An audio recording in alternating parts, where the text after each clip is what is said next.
The Anti-Defamation League and PayPal partnered to crack down on extremism. With daily death rates from COVID now lower than death rates from Alzheimer's, the media and Democrats push the panic button, and we examine who's really skipping the vaccination. I'm Ben Shapiro. This is The Ben Shapiro Show.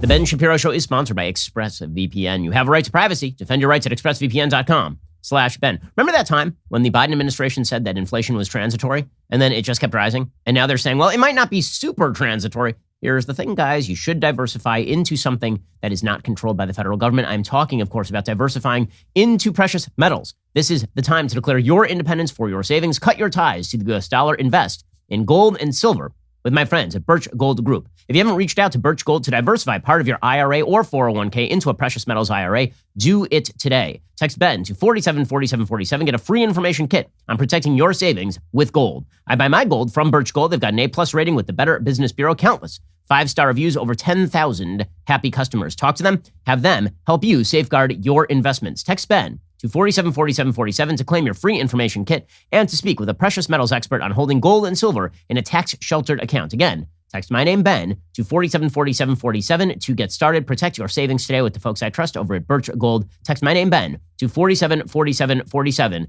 and claim that free information kit today. Okay, well, quick announcement. My new book, The Authoritarian Moment, is now out. You can go purchase it right now at any bookstore or online. Go check it out. The reason being, it is quite prescient. Okay, and today's story from the authoritarian front lines, this is an insane story, but this is the way the country is going to go.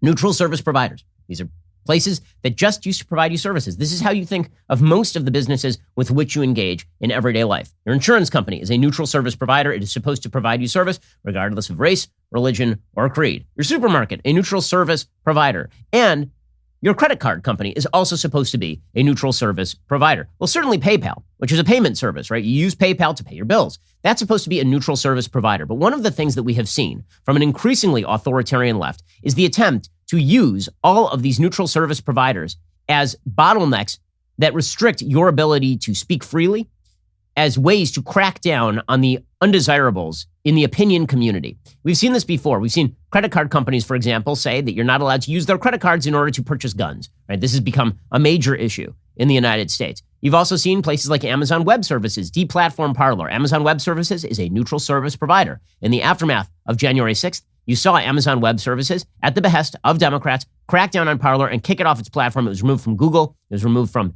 Apple Store. It was removed nearly everywhere by the tech companies. Again, all of which were supposed to be neutral service providers. This is the big debate over big tech. Big tech, Facebook, is supposed to be a neutral service provider. It is not supposed to crack down on you on the basis of your ideology. Now, there are folks on the left who suddenly become free market libertarians when it comes to this stuff, treating neutral service providers as though they are basically the Daily Wire, right? They can make whatever call they want about what content they can and cannot engage in.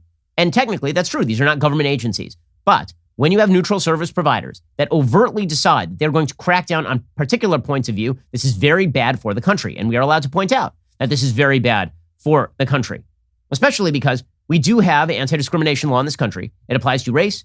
It applies to religion. It now applies to sexual orientation. The one thing it does not apply to is politics. Right? Neutral service providers generally are allowed to deny you service on the basis of your politics. The problem is, of course, the left has politicized every single thing. Right? Everything is political. So if you say, if you're a baker, you say, I don't want to bake this cake for this same-sex wedding, they'll say, you are doing this not on the basis of politics.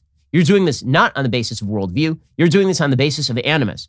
But if a baker says, I'm not going to bake a cake for your biblical party, then the idea is that's politics. So everything that the left wants to censor goes in the politics basket, and everything that the left wants to force you to do goes in the immutable characteristic basket that you're not allowed to discriminate against. So the left's categories break down into the stuff you're not allowed to discriminate against and the stuff you are allowed to discriminate against. Everything that is remotely conservative goes in the things you're allowed to discriminate against basket. Everything else goes in the things you're not allowed to discriminate against basket. So when we talk about neutral service providers, increasingly, neutral service providers will not discriminate on the basis of anything except for conservative politics. Okay, this is why the story that is now coming out about PayPal and the Anti-Defamation League is scary. So the Anti-Defamation League used to be a much more bipartisan, it was always a left-leaning organization, but it was sort of a bipartisan organization, largely focused on fighting anti-Semitism that was broadened out to include discrimination of all sorts. Now the Anti-Defamation League is basically a Democratic front group, unfortunately. The Anti-Defamation League, in the aftermath of Abe Foxman's retirement, has basically become a sort of talking points organization for the left in a similar way to the Southern Poverty Law Center. Right? The basic idea of the ADL is that you have to focus deeply in anytime there is a Republican who does something anti-Semitic. This is worthy of unending scorn and ridicule. Fair enough. But if you've got the squad in the Democratic Party saying overtly anti-Semitic stuff for years on end, this is stuff that requires maybe a little bit of tutting, but at that point, you sort of let it go. In any case, the Anti-Defamation League is now working with PayPal, a neutral service provider, in order to crack down on content. And they say that they're cracking down on extremist content. The problem, of course, is that the left has a really, really bad habit. And that habit is conflating everything they don't like with extremist content. In the same way that the January 6th Commission is largely going to be about conflating all Republican and conservative ideology with January 6th and saying that if you supported Donald Trump in 2020, it's because you wanted January 6th to happen. Or, by the way, even if you thought that the election was decided by fraud, that makes you a January 6th compatriot. Okay, like I don't agree that November 4th was decided by fraud. I think that Trump lost the election. But there is even a distinction between the people who went and protested that day and the people who actually committed the criminal act of going onto the Capitol grounds, breaking in and threatening people. Okay, but the left wants to wrap all of this up in a ball. In the same way, what the left would like to do is broaden out the rubric of extremism, dangerous speech, dangerous incitement, to include pretty much everybody on the right. And now they're going to weaponize neutral service providers in order to basically excise you from the community of people who get to participate in the services of a neutral service provider. So according to the Anti-Defamation League, here is their press release yesterday. And this is dangerous, dangerous stuff, because this is going to be the model going forward. You've seen this increasingly. Advertisers are being told you can advertise with MSNBC, you can't advertise with Fox News. You have Democrats who are openly pushing the FCC to crack down on dissemination of channels like Fox News. You saw NPR last week trying to push Facebook to deplatform Daily Wire for no reason other than we're conservative, right? They said we don't lie. They said that we don't engage in conspiracy theories. They said that we're openly conservative and we should be suppressed anyway. The goal here is to take businesses, again, which are not subject to First Amendment restrictions because they're businesses, and through both governmental and social pressure, get them to bottleneck free speech. That's the goal here. So here's the ADL's press release. Quote, PayPal Holdings, in partnership with ADL, today announced a new partnership initiative to fight extremism and hate through the financial industry and across at-risk communities. This is the latest effort by PayPal in combating racism, hate, and extremism across its platforms and the industry. Through this collaboration, PayPal and ADL have launched a research effort to address the urgent need to understand how extremism and hate movements throughout the United States are attempting to leverage financial platforms to fund criminal activity. Okay, so if we're talking about how PayPal should not be engaged in criminal activity or should be restricting its ability to, restricting the ability of people to use their platform to engage in criminal activity, fine. We have those sorts of regulations with regard to all sorts of financial transactions. Or we have those regulations put in place, many of them, directly after 9/11. This is why if you're transferring over $10,000, for example, you need to have basically a delay and the federal government checks into it and all of that. Okay, but that's not the entirety of what PayPal and the ADL are doing. According to Aaron Karsmer, the Chief Risk Officer and EVP of Risk and Platforms at PayPal, quote, by identifying partners across sectors with common goals and complementary resources, we can make an even greater impact than any of us could do on our own. We're excited to partner with the ADL, other nonprofits, and law enforcement in our fight against hate in all of its forms. So, first of all, I am very uneasy with the rubric of, quote, hate in all of its forms, because as we have seen, many on the left perceive anything on the right to be hateful that they disagree with. Right? If you believe, for example, that men are men and women are women, this means that you're a hate monger, according to the left, and you should be suppressed. So I have some real difficulty in the language here. If they want to say we're cracking down on criminality, that's not even worthy of a press release. Right? That's what you should be doing. Businesses should, of course, always be fighting criminality and illegality, but that's not what we're talking about here, as becomes pretty clear as this press release goes on. The initiative with PayPal will be led through ADL's Center on Extremism, a leading authority on extremism, terrorism, and hate.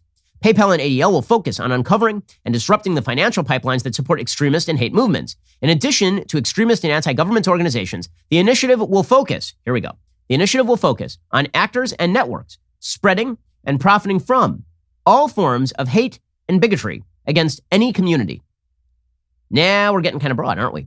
We went from people engaging in criminal activity or people associated with criminal organizations to focusing on, quote, actors and networks spreading and profiting from all forms of hate and bigotry against any community. Now, again, this makes me very uneasy because I do not think that the left is particularly circumspect in how they approach questions of hate and bigotry. As we have seen, the President of the United States, this doddering old quote-unquote moderate, has spent the last several months declaring that if you're in favor of voter ID, it's because you're akin to a Jim Crow racist. So no, I don't think that the ADL has any monopoly on defining hate and bigotry. I think the left has a horrific habit of declaring everyone they dislike a hateful bigot. And I don't think they have any restrictive principles here at all. So you put that on top of PayPal, and now PayPal says, okay, well, you want to subscribe to Daily Wire, or you want to subscribe to Daily Caller, or you want to subscribe to Fox Nation? Well, you know what they've been doing over there. Now, Tucker Carlson, white supremacist, Ben Shapiro, hate monger. Well, I guess we can't use your platform anymore in order to, like, you can see where this is going, and it is nowhere good. Again, if you are attempting to crack down on criminal activity, I got no problem at all. The nice thing about criminal activity is it's a bright line, because criminal activity has statutorily defined terms. That is not the case with hate and bigotry. It's why we don't prosecute hate and bigotry in the United States the way they attempt to in Europe or Canada, which is a very good thing. We should not prosecute hate and bigotry in the United States because it is a fungible term. It is an empty vessel that you can fill with anyone you don't like. Jonathan Greenblatt, the CEO of the ADL, says, quote, all of us, including in the private sector, have a critical role to play in fighting the spread of extremism and hate. With this new initiative, we're setting a new standard for companies to bring their expertise to critical social issues. We have a unique opportunity to further understand how hate spreads and develop key insights that will inform the efforts of the financial industry, law enforcement, and our communities in mitigating extremist threats. According to the press release, PayPal and ADL will work closely with organizations like the United Latin American Centers to protect marginalized communities against extremism. They will work closely with them to share trends and hate with marginalized and vulnerable communities, and with the goal of helping to empower and safeguard those communities which are frequently targets of hate groups and extremist acts.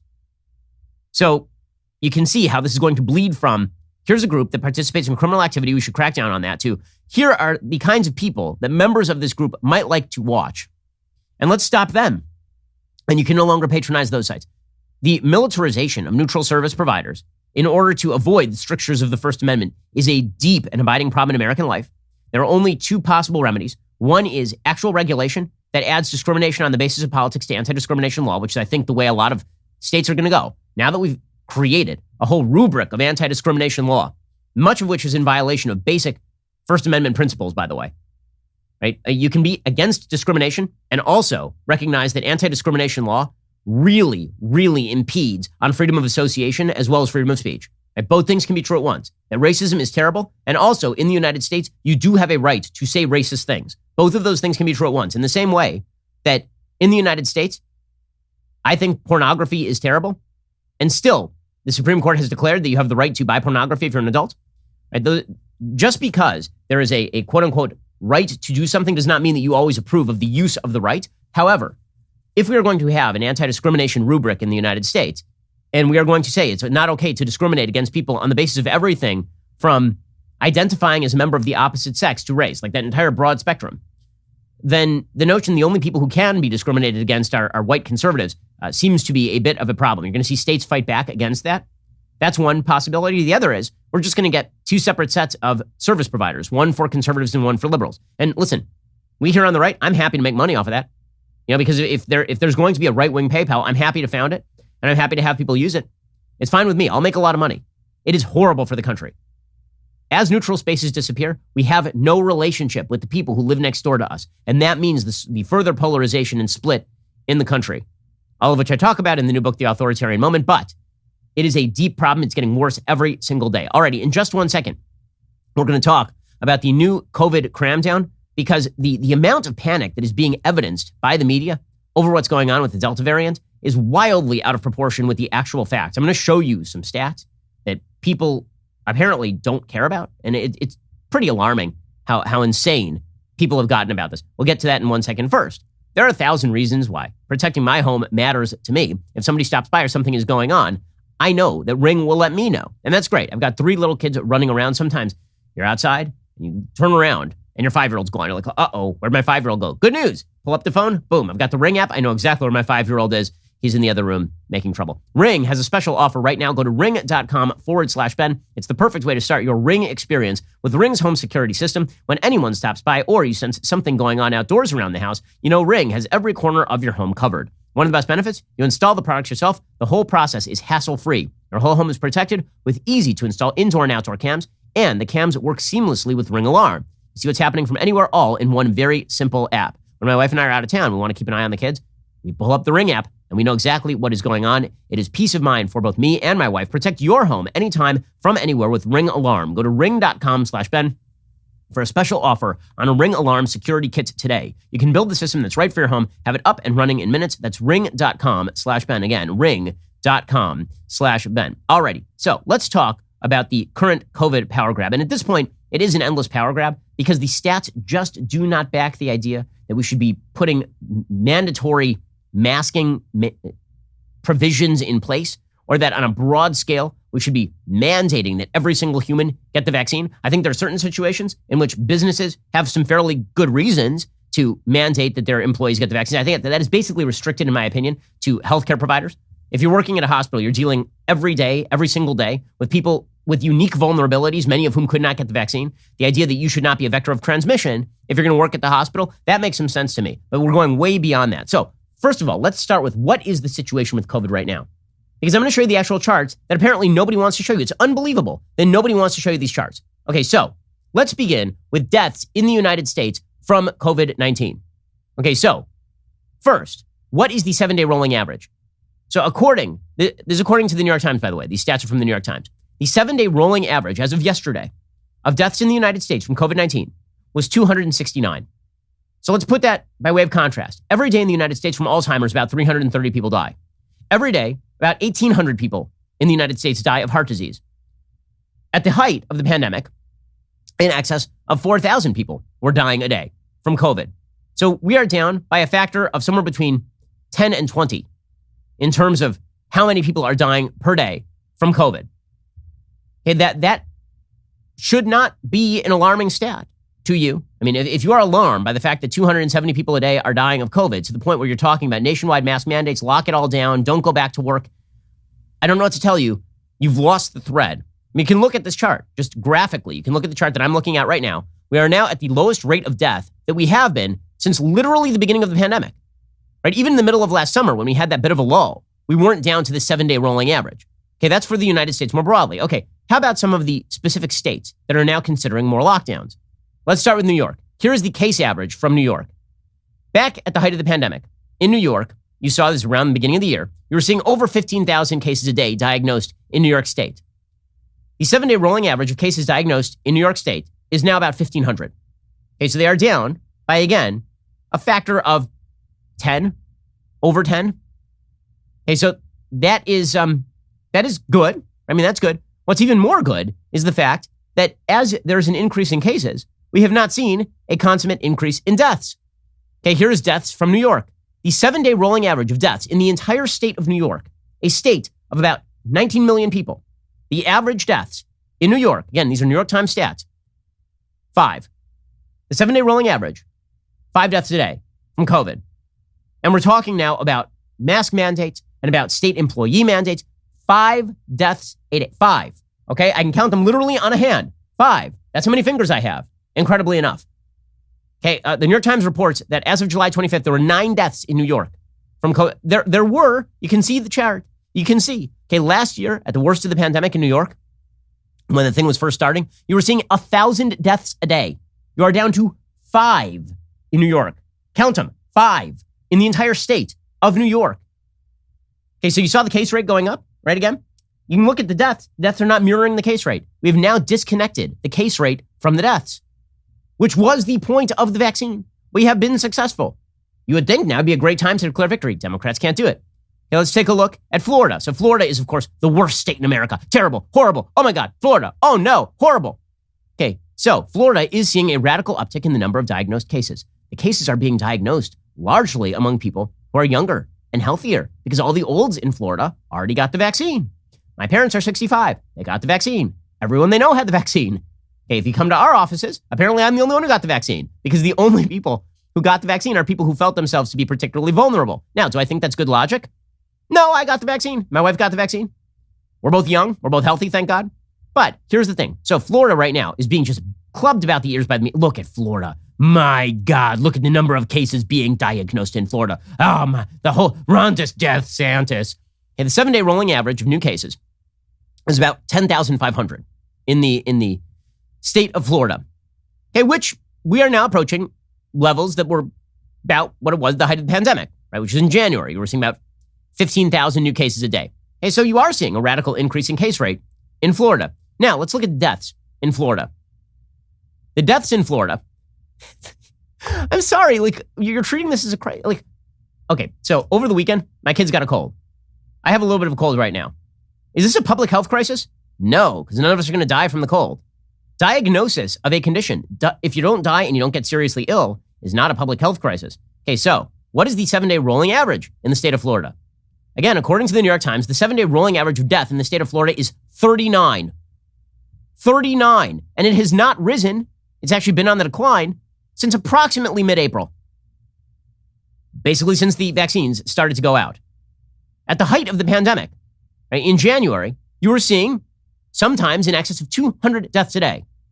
So we are down from the height of the pandemic in Florida, from well over 200 deaths a day to 39 deaths a day. And yet this is considered 39. And by the way, there are 21 million people who live in Florida. I'm sorry, this is not a public health crisis any longer. It is not. Now, that doesn't mean on an individual level that if you're unvaccinated, you don't have risk factors. Certainly you do. It does mean that the job of the government here, the sort of panic of the government, is unjustified. Let's look quickly at the cases from California. Okay, quickly, the cases from California, you can see that they are rising. Okay, and they're rising fairly steadily. Okay, they're up to about 3,000 cases a day. Their 7-day rolling average is like 6,400 cases in a day. At the height of the pandemic in California, there were 42,000 cases a day, between 40 and 50,000 cases a day. So now they're about like 6,000. So they're way down. How about their deaths? Where are they in California in terms of deaths? They are down at approximately 20. Their 7-day rolling average is 20 deaths. They were in excess, well in excess of 500 deaths a day at the height of the pandemic. So does any of this justify all of the lockdown talk and the masking talk and the panic talk? Of course it doesn't. None of this justifies that. Okay, so those are the stats. I just gave them to you. Those are more stats than the media apparently are going to give you. They give you they give you facts without any level of context. You know, if fact checkers had any brains in their head, that's the context they would check. They'll be like, wow, look at that. The case rate in California is up 40% over. Yeah, what's the death rate like? Well, look at that. The death rate's up 40%. Oh, you mean it went from like 2 to 3? Like, well done, guys. Okay, so let's talk for a second about who is not getting vaccinated. Because the narrative is, it's all the Trump supporters. The evil, evil Trump supporters. And the reason that this narrative has been drawn by the left is because this is about the blame game at this point. See, here's the thing. The rationale for control is now gone. We had emergency protocols that were taken last year. And the thing about members of the government is they love emergency protocols. It is their favorite thing in all of the land. They love it. When there's an emergency and then they get to declare unilateral power, this is considered an unending good. And the best way to declare unending power is to declare a never-ending crisis. Is to say the crisis is not over until everyone can walk outside in the free air, regardless of vaccinated or unvaccinated status, and not have to worry about COVID at all. Zero COVID. Now, no one in the scientific community seriously thought zero COVID was a real goal. No one thought that. No one of any serious bent of mind thought that was the case. As I've said 1,000 times, at the very beginning of the pandemic, the goal was don't swamp the hospitals. Then it became wait till the vaccine gets out there. Then it was make sure that everybody has the option to get the vaccine. We're there. It's over. If you don't get the vaccine, on you. If you do get the vaccine, good for you. We're done. Okay, the involvement of the public health authorities in preventing the transmission of a disease from, for example, a vaccinated person to a person who voluntarily decided not to get vaccinated, this does not involve the government, and it should not involve the government at this point. But the media have to come up with a rationale for why the pandemic is not over. See, here's the thing. I believe the pandemic, for all public health purposes, it's not over in the sense that COVID isn't killing people. It's 100% killing people. But from the perspective of government, the job of government is now done. It is over. The government has done what it was supposed to do. It mobilized. It provided the vaccine in record time in terms of it was actually private industry that did that, but it subsidized that. It tranched it out. Now the government has no more job here, and now the emergency powers recede. Just as in a war, when the war is over, that doesn't mean there aren't still soldiers overseas. There are. It does mean that the wartime powers of the government recede with it. But because the Democrats last year declared that there were only two ways to view the pandemic. One was the evil people wanted to live with the disease, and the good people, the morally righteous and pure people, they wanted zero COVID. This meant that if you were not morally righteous, you wanted to kill grandmother, right? This meant that if you said, younger people may have to go back to work and grandma may have to lock down until we have a vaccine, this meant that you were evil and bad. Well, now Democrats have to come around to the reality, which is that all the people who said we're going to have to learn to live with this were correct.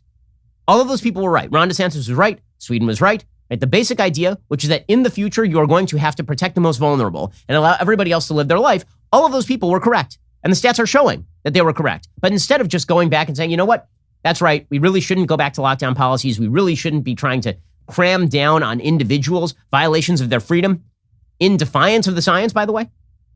We shouldn't. Instead, the left has declared that the pandemic isn't over because, again, defining the pandemic is over means their powers go away, and it means they were wrong last year. So instead, they have to say, no, the pandemic is still ongoing, and the reason it's ongoing can't be our incompetence because we're the ones in charge. We did a great job. It's you. It is you, the Trump supporters, who did this. Well, there's only one problem with this.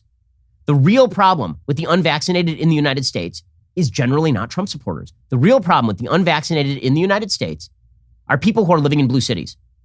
Okay, the major upticks that you are seeing in the United States, as always, in terms of vast death, tend to be in highly populated areas. Because when it comes to communicable diseases, if you're in close proximity to a lot of other people, you tend to transmit the virus more. You tend to get the virus more. If Bob out in the boonies of Wyoming is living by himself on a ranch and doesn't get the vaccine, that affects no one because he sees one person at the feed store every week. If you are working in the healthcare system in New York and you see lots of people and you don't have the vaccine, you are a more dangerous threat to others in terms of transmitting the virus than Bob in Wyoming who voted for Trump. And this is the part the media just don't want to cover because according to the media, again, it's all the right wingers. Right? Gavin Newsom, the governor of California, has come up with this, right? He says, well, it's the right, the evil right. If only the right would just get vaxxed, then all of this would be over. Here's Gavin Newsom, a terrible governor of California. Those 25% that have remained unvaccinated, what do you attribute that to in your state? Well, overwhelming majority of misinformation by right-wing pundits, period, full stop. Time to be a little bit more specific. The Ron Johnsons of the world, the Marjorie Taylor Greens of the world, the Tucker Carlsons of the world. I watch them. I listen. I pay attention. They're misinforming people. They're literally putting people's lives at risk. People are dying because of the misinformation, either knowingly or unknowingly, regardless.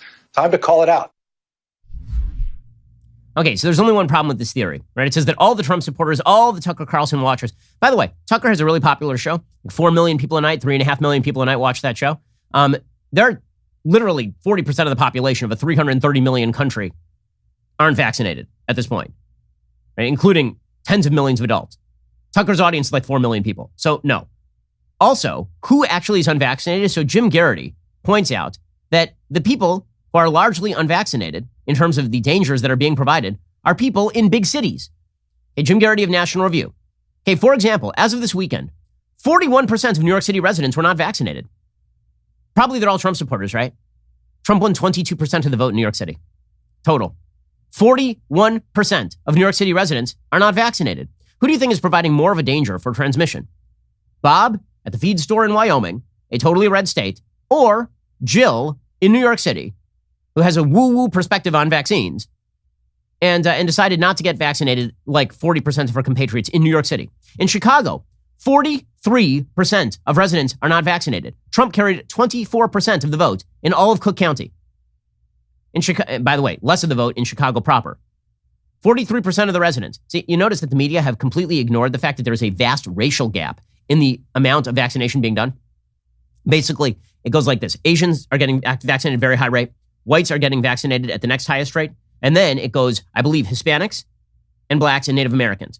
Okay, they don't want to talk about that because according to the left, if you're black and you don't get vaccinated, that's because you recall the evils of the Tuskegee experiments.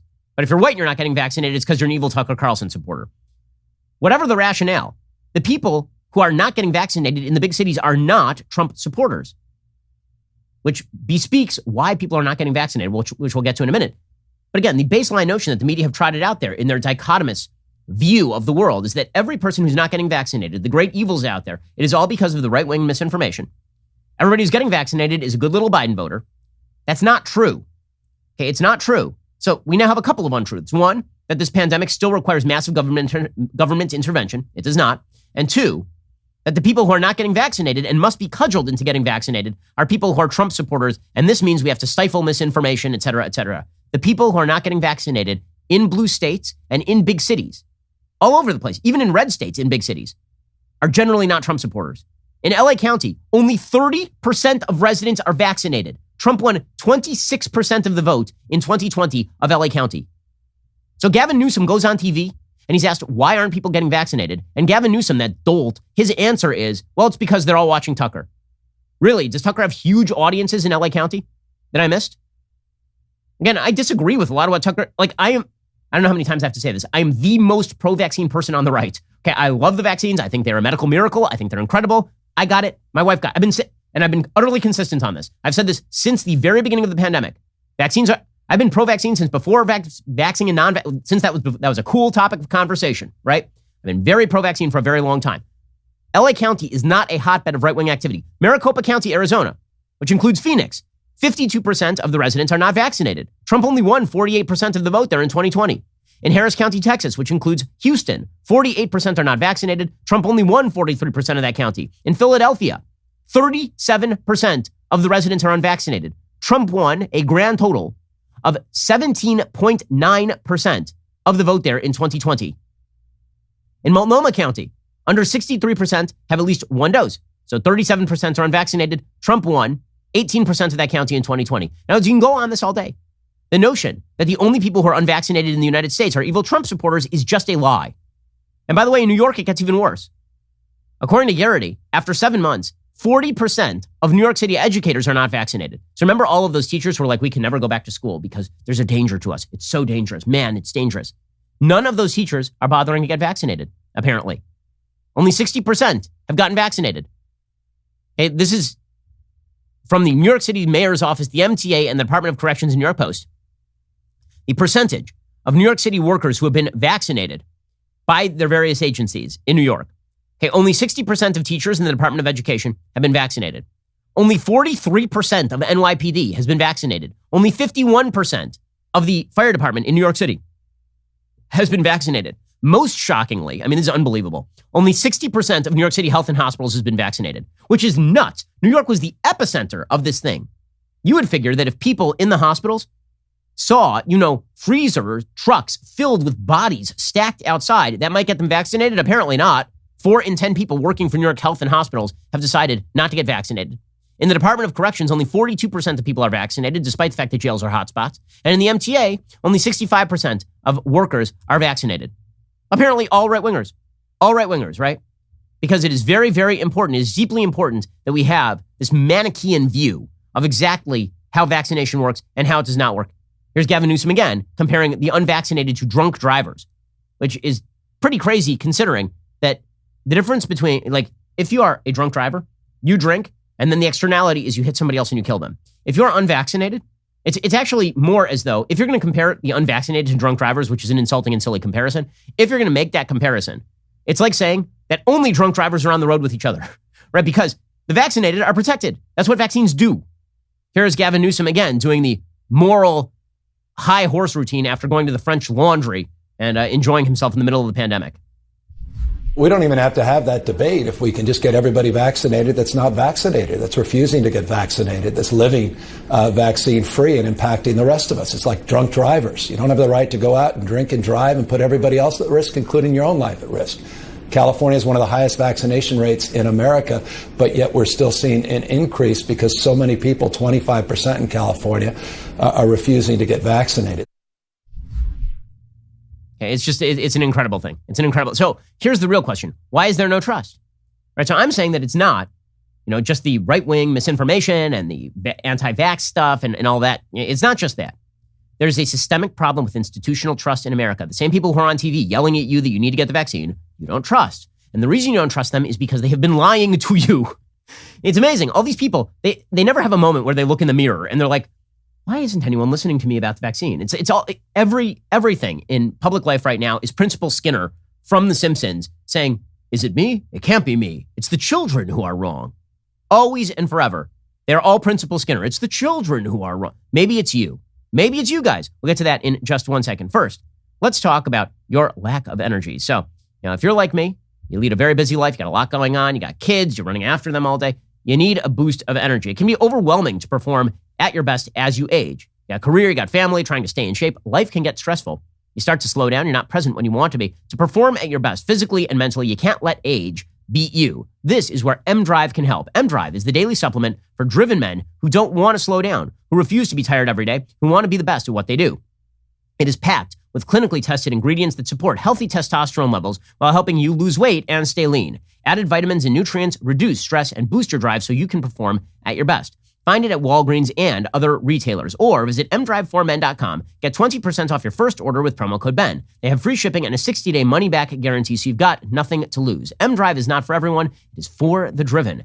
mdrive4men.com. Use promo code BEN. Get you that boost that you need. mdrive4men.com. Get 20% off your first order with promo code BEN. Free shipping, 60-day money-back guarantee. Nothing to lose. mdrive4men.com. Promo code BEN. Now, guys, reminder, I have some unbelievably exciting news for you today. My newest book, The Authoritarian Moment. It is on bookshelves today. Yes, today is the big day. I've been awaiting it for months. Honestly, I wish this book had come out 3 months ago, 4 months ago, like right when I finished it. But it is immediate, and it is a necessary read, especially if you want to fight back against the creeping authoritarianism you see all around you in the institutions. I will be doing a live stream book signing tonight, this very evening, 7:30 p.m. Eastern, 6:30 p.m. Central at dailywire.com, Ben Shapiro YouTube, and Ben Shapiro Facebook. So if you'd like to add this newest book to your autographed collection, go to dailywire.com/Ben. Get yourself a copy right now for only $30. That's a pretty good deal if you ask me. I mean, $30 for a keepsake you can hand on to your grandchildren, especially because when you purchase the signed book, you will be given the chance to submit a question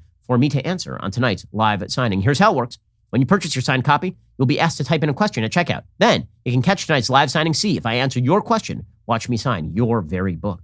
If I don't get to your question, don't worry. You'll still get your signed copy. So what exactly are you waiting for?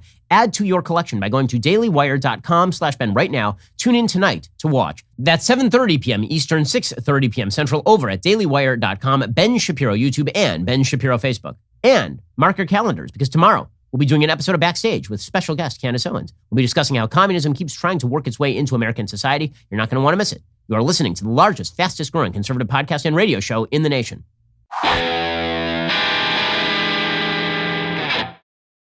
Alrighty, so the reason that a lot of people are not vaccinating, according to the left, of course, it's the right and Tucker Carlson and all of that. But the real reason that nobody is, or a bunch of people are not vaccinated, including a lot of people in blue states, is because institutional trust is down. Now, the left believes that the institutions should be trusted no matter what, because institutions are more important than actual human beings. This is why you will hear people like Anthony Fauci say, if you contradict me, it's because you don't believe in the science, right? And it's like, well, no, you're not the science, trademark, right? You are actually just a scientist, and apparently, very often a guy who makes mistakes about that. The institutional trust problem continues unabated. You can't trot out Andrew Cuomo to kill all the olds in New York and then also trot out Andrew Cuomo to be your lead spokesperson on Get the Vax. You can't do that. It's just not going to be effective. And yet that's exactly what's happening. So here was Andrew Cuomo yesterday explaining that you should get vaccinated, which, by the way, I agree with. But when Andrew Cuomo says it, I'm like, I'm not sure I believe that you are the proper spokesperson for this, especially when you say things like this, right? Andrew Cuomo, who lied about like half a dozen things in his state, he says, I've told you the truth since day one. I have told you the facts on COVID from day one. Whether they were easy, whether they were hard, I told you the truth. While a lot of people were talking politics, and a lot of people were talking theory, and a lot of people were trying to deny because they didn't want to deliver bad news, I told you the truth. You know why? Because I believe in you. Why won't people trust our institutions? The man is still covering up how many people died in nursing homes by reclassifying people who got sick in nursing homes and lived in nursing homes as not dying in nursing homes if they died in a hospital. Meanwhile, you've got Jen Psaki over at the White House. She was asked specifically, there are some people who were infected at the White House by the Texas Democrats who showed up on their doorstep. By the way, I am amused. The Texas Democrats are now doing like GoFundMe fundraisers for ramen or something. It's like, I'm pretty sure they can afford that. Like, do they have credit cards? How does that work? In any case, apparently they infected a bunch of Democrats in the White House. And Jen Psaki was asked who in the White House has a COVID infection. Here was her answer.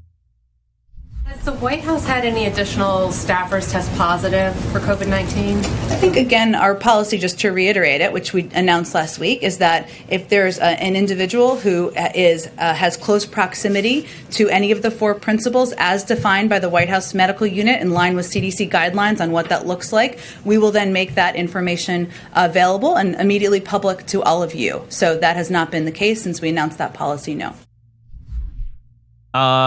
So I'm supposed to trust you guys about like COVID vaccinations and COVID infections, and you won't even say who in the White House has COVID? And by the way, this was not the rule during the Trump administration. If a low-level Trump administration official got COVID, then it was like, okay, that was big national news. Meanwhile, Joe Biden gets irritated by even being asked questions. So yesterday, there was an announcement from the Veterans Administration that if you work in a VA hospital, they're going to mandate that you get vaccinated, which actually, I got to say, I don't think is like the world's worst policy. Again, if you're working in a hospital, you're literally working with people who are ill and have serious pre-existing conditions every single day, many of whom can't get vaccinated. So that's a different situation than you're working a bus at the MTA. Okay, but that's not really the point. The point here is that Joe Biden gets angry when people ask him questions. The first rule, by the way, of convincing people to believe you as an authority figure is explaining yourself. Joe Biden never wants to explain himself because he's sort of an old crotchety dude who believes that everybody should just believe what he has to say. Veterans Affairs is going to have a mandate. You are such a pain in the neck when I'm going to answer your question because we've known each other for so long. It has nothing to do with Iraq. The answer, no. I'll answer your question. Yes, Veteran Affairs is going to, in fact, require that all docs working in facilities are going to have to be vaccinated.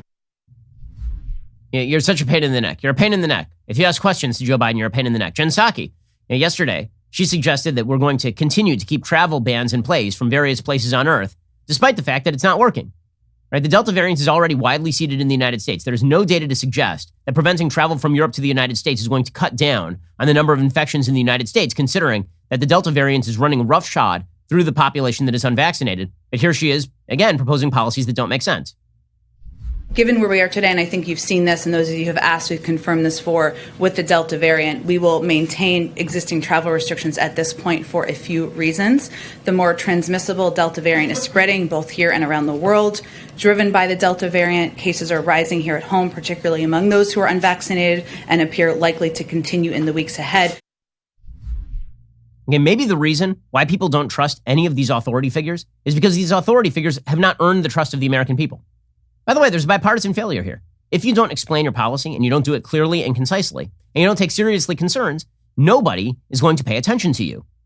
And instead, the move of the left is to browbeat. And I think there's a specific political reason for that. Because if you browbeat, then you can treat anybody who doesn't listen as an enemy. Instead of trying to convince people to do the things you think they should do, instead, you just yell at them and you don't explain things to them. And then, when they don't do it, you say, you are the problem. You're the problem.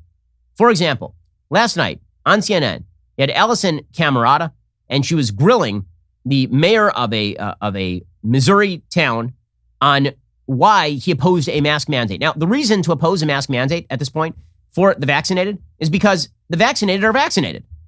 Okay, and the idea that we are going to force people who are vaccinated to mask up to protect the unvaccinated who have had every opportunity to go get the vaccine and still have the opportunity to go get the vaccine. The data to support a mask mandate on the vaccinated is really, really weak at best, and it is a serious violation of freedom for people who did the thing that they were supposed to do. But here are the hosts of CNN, Allison Camerata and Victor Blackwell, trying to browbeat the Wildwood mayor, Jim Ballin, saying, you need a mask mandate and you need it right now. Please explain why you think that a mask mandate is necessary from the government at this time. Seriously, they won't. They'll just browbeat him. I just want to give people a status report of where your county is. Hospitalizations are up. The number of people in ICUs are up. The number of people on ventilators are up. So why not make people wear masks indoors for a little while until you get the numbers down? Well, let me ask you, and I don't mean this to be insulting, but we've had some people who have been against local mask mandates answer this question in a way that would lead us in a different part of the conversation. Do you believe that masks work to block and mitigate the virus? People are dying in St. Louis County. They're on ventilators. They're in the hospital. And so if you don't believe in mask mandates and you don't believe in vaccine mandates, then how are you going to get out of this? Okay, so that is not journalism at this point. This is just browbeating. By the way, I'm looking right now at St. Louis County, the number of deaths, the 7-day rolling average in St. Louis County of deaths, this is according to the New York Times. 1. That is the 7-day rolling average in St. Louis County. What you get from CNN is people are dying. Everyone's dying. By the way, this guy's answer was actually quite good, right? His answer was, if the standard is now going to be that every time there's an uptick in COVID, and without vaccinations and so forth, it stays around in perpetuity, presumably, we will be doing masks in perpetuity forever. He is correct. Emergency authority is to be used when there's an emergency. And if you prolong the emergency by suggesting that people who don't do what you say are the emergency, you have now created the impetus to cram down whatever you want for all time. And the left is in love with this. You're going to see them do this on global warming. You're going to see them do this on quote-unquote income inequality. You're going to see them do this with regard to the quote-unquote racial reckoning. Everything is an emergency. And if it's an emergency, you require emergency powers. And the emergency can never end because if anyone opposes you, their mere presence on the world stage is the emergency, even if the externalities no longer exist because everyone has the ability to get a vaccine if you're an adult. Okay, this is a power grab, pure and simple. It is scary, and it should frighten anybody who gives a damn about baseline freedom in the United States. Alrighty, we'll be back here a little bit later today with an additional hour of content. Plus, remember, tonight we are doing a live signing over at dailywire.com. So become a member and also buy a copy of my brand new book. And when you do, when you go over to dailywire.com/Ben and you buy a signed copy of my book, you can ask a question. Maybe we'll answer it for you tonight during the live book signing. Also, coming up soon, the Matt Walsh Show airs at 1:30 p.m. Eastern. Be sure to check it out over at dailywire.com. I'm Ben Shapiro. This is The Ben Shapiro Show.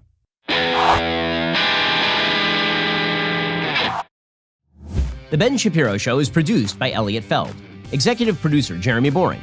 Our supervising producer is Mathis Glover. Production manager, Pavel Wydowski. Associate producer, Bradford Carrington. Host producer, Justin Barber. The show is edited by Adam Sayevitz. Audio is mixed by Mike Coromina. Hair and makeup is by Fabiola Cristina. Production assistant, Jessica Kranz. The Ben Shapiro Show is a Daily Wire production. Copyright, Daily Wire 2021. John Bickley here, editor-in-chief of Daily Wire. Wake up every morning with our new show, Morning Wire. On today's show, the Justice Department decides not to investigate nursing home deaths in 2020, House Democrats assemble a January 6th committee, and tensions rise as U.S. diplomats sit down with Chinese officials. Join us and get the facts first on the news you need to know with our show, Morning Wire.